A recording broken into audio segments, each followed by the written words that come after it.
Hi dear. Just answering some questions. I received quite a lot of questions in my DMs and through email. And there's been a lot about remote viewing and mind reading and those kind of abilities, sensing what is true and what is false. And what can I tell you? That was practiced a lot in the earlier days, in the 60s, 70s, and 90s, especially. And so there are a few techniques there. But in case you're wondering, moral views there, since my mind was probed and they tried to see what I was doing constantly, so I'm not a fan of that. Since I know what it's like to be violated in that way, and then you have to learn how to protect yourself, and that forces you into step action and so on. But what I can tell you, you need to include all your senses. You can practice this by your imagination. Let's say that you're laying in a bed in the dark, and you say that when it becomes really dark or something, that you start hearing voices and they come closer or farther away. So you start to hearing and focusing on the chatter, and you make it in your imagination real. And then of course you can't be afraid, since this is a practice and that is not demons, that is just random spirits around you. Since you're playing with the thought of what if I can do this, so it is what if I can do that. And the same with mind reading, but to do that you have to train your body to receive a yes or a no. So let's say for simplicity you take 2 fingers. You will feel something in one finger for a no and in the second for a yes, so you are dowsing with your body in a way. And so on.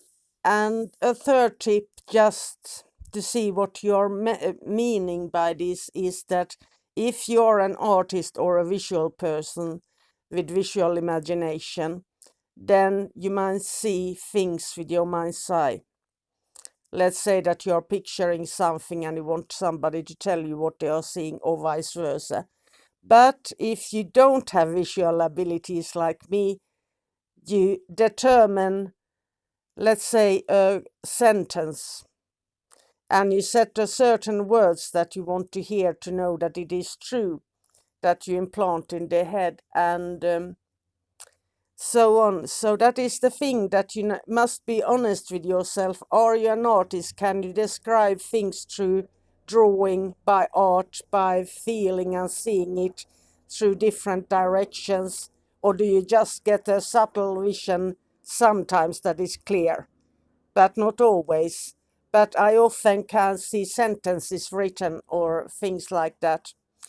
And there is one more technique to do that. If you, let's say, ask a person to think of numbers between 1 and 8 or 1 and 9 or something, and you use different fingers for each of these letters, and you will start feeling in the fingers what number they are talking about. So these were just a couple of explanations. And a remote viewing, that is more accurate for those who has visual imagination.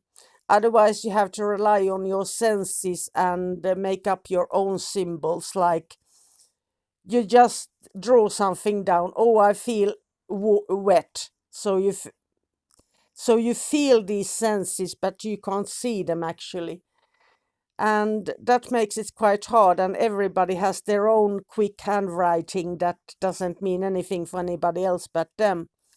So you need to, what you smell, what you feel, what you can taste, what you can hear. And then, and if you're visual, you might get like I only heard of one who could do this, who could get like nearly a photo of a place and describe it perfectly. But that was an artist yet again. So it's up to you, but I received a lot of questions, and all these things, they need practice, practice, practice, practice, practice. And since I live by that rule, angels never gossip. So whenever I hear a sentence or something is imprinted into my mind, I just discard it and don't repeat it, and I throw it away.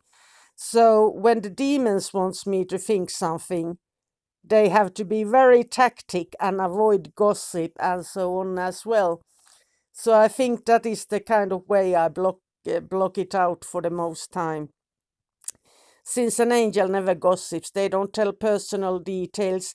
The only thing an angel tells you, pray for that person or ask for help for that person. And that's when they wake you up in the middle of the night. But otherwise, they don't tell you who's having relationships with someone or who is cheating on someone, or they don't. That is always a different spirit for that, and usually they are just spirits hanging around like always. So let me be on Saturday or Sunday. Let me know which one you prefer, the live angelical Enochia ritual. I love you all. Bye for now.